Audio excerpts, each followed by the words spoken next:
شکار کے دوران ایک بادشاہ اپنے سپاہیوں سے بچھڑ گیا، البتہ سپہ سالار ان کے ساتھ تھا۔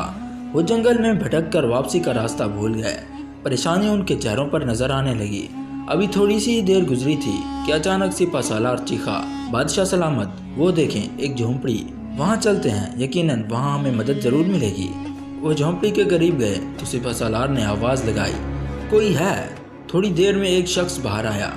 بادشاہ اور سپہ سالار نے جیسے ہی اس شخص کو دیکھا، حیرت کے مارے دونوں کی آنکھیں پھٹی کی پھٹی رہ گئیں۔ وہ شخص ہو بہو بادشاہ کا ہم شکل تھا۔ وہ دونوں حیرت سے اسے دیکھتے رہے۔ پھر سپہ سالار نے اسے کہا، دیکھیں ہم شکار کرتے کرتے راستہ بھٹک گئے ہیں، یہاں سے نکلنے میں ہماری رہنمائی کریں۔ وہ شخص بولا، کیوں نہیں، مگر آپ لوگ تھکے ہوئے لگ رہے ہیں، کچھ دیر میرے غریب خانے میں آرام کیجیے۔ ٹھیک ہے، بادشاہ سلامت یہ کہہ کر جھونپڑی کے اندر داخل ہوئے۔ چونکہ وہ کافی تھک چکے تھے اس لیے آرام کے لیے لیٹے تو ان کی آنکھ لگ گئی۔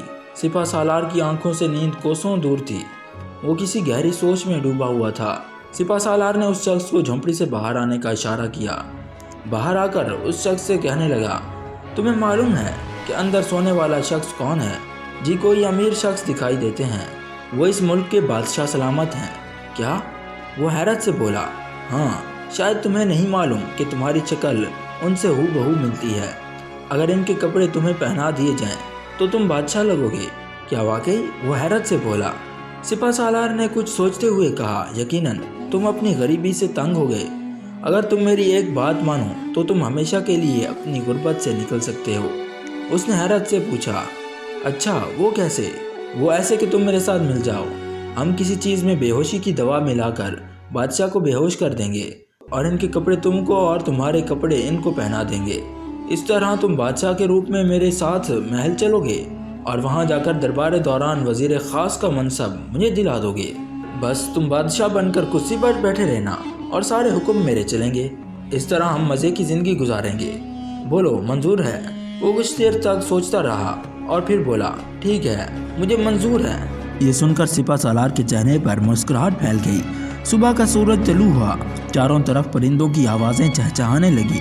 بادشاہ سلامت بیدار ہوئے تو اس شخص نے ان کے لیے ناشتے کا انتظام کیا۔ سپہ سالار نے آنکھوں ہی آنکھوں میں اس شخص کو اشارہ کیا، اس پر اس نے سر ہلایا۔ اس کے بعد اس نے سپہ سالار اور بادشاہ کو قہوہ پیش کیا۔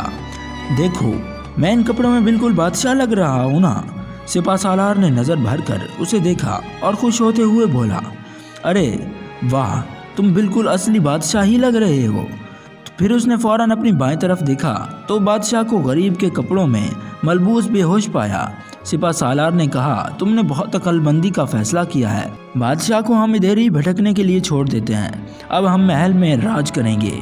چلنے کی تیاری کرو، راستہ تمہیں معلوم ہے۔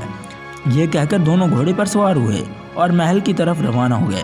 محل پہنچ کر سپہ سالار نے اس سے کہا، آج شام کو جب دربار لگے گا تو تم وزیر خاص کو اس کے منصب سے ہٹا کر گرفتاری کا حکم دے دو گے اور اس کی وجہ یہ بتاؤ گے کہ اس نے آپ کے عدم موجودگی میں ملکی نظام کو صحیح طور پر نہیں سنبھالا، اور پھر وزیر خاص کے عہدے کے لیے ہمارا نام تجویز کرو گے۔ وہ بولا، ٹھیک ہے، آپ جیسا کہیں گے ویسا ہی کروں گا، لیکن میرا خیال ہے یہ کام ہم کل کریں گے تاکہ کوئی شک نہ کر سکے۔ ٹھیک ہے، کل شام کو یہ کام ہو جائے گا۔ یہ کہہ کر سپہ سالار چلا گیا۔ شام کو دربار لگا۔ آج دربار میں معمول سے زیادہ افراد تھے۔ دربار میں تمام لوگ بادشاہ کا انتظار کر رہے تھے۔ بادشاہ سلامت دربار میں تشریف لائے اور شاہی کرسی پر بیٹھے اور بولے، آج ہم ایک فیصلہ سنانے جا رہے ہیں، وہ یہ ہے کہ ایک غدار کو اس کے انجام تک پہنچائیں گے۔ یہ سن کر دربار میں ایک شور سا مچ گیا، سب آپس میں خسر پھسر کرنے لگے، جبکہ سپہ سالار مسکرا رہا تھا۔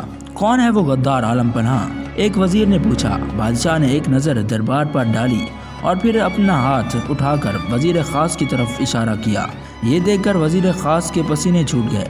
پھر اچانک بادشاہ کا ہاتھ سپہ سالار کی طرف اٹھا اور وہ چیخے، وہ غدار سپہ سالار ظاہر ہے۔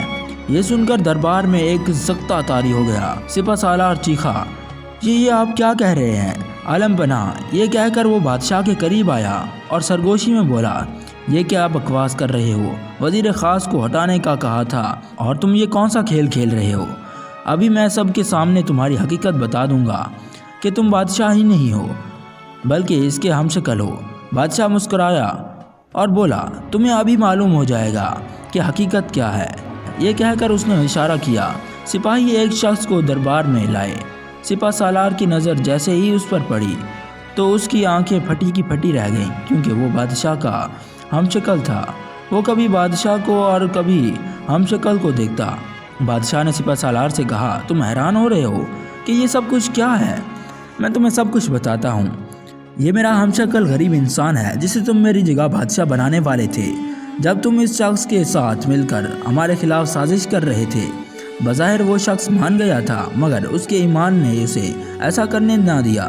اس نے مجھے بے ہوش کرنے کی بجائے تمہیں قہوہ پلا دیا تھا اور تم بے ہوش ہو گئے، اور مجھے اس نے ساری حقیقت بتا دی۔ پھر جب تمہیں ہوش آیا تو وہ خود جھوٹ موٹ کا بے ہوش ہو گیا تاکہ تم اسے بادشاہ سمجھو۔ اس نے مجھے واپسی کا راستہ بھی سمجھا دیا تھا تاکہ میں محل آسانی سے پہنچ سکوں۔ سپہ سالار حیرانگی سے یہ سب کچھ سن رہا تھا۔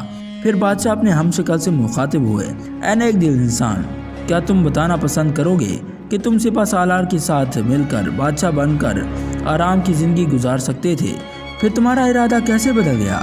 پھر وہ بولا دراصل ایمان سے بڑھ کر کوئی دولت نہیں ہوتی۔ میں اپنی مختصر زندگی کے لیے اپنی آخرت نہیں خراب کر سکتا، اور ویسے بھی جو آپ کو دھوکہ دے سکتا ہے وہ بعد میں مجھے بھی تو دھوکہ دے سکتا ہے نا۔ اور ویسے بھی بے ایمانی کے سونے کے نوالے سے ایمانداری کی ایک وقت کی روٹی بہتر ہے۔ یہ کہہ کر وہ خاموش ہو گیا۔ بادشاہ سلامت بولے، لے جاؤ اس سپہ سالار کو اور اسے زندان میں ڈال دیا جائے۔ سپاہی سپہ سالار کو گھسیٹتے ہوئے لے گئے۔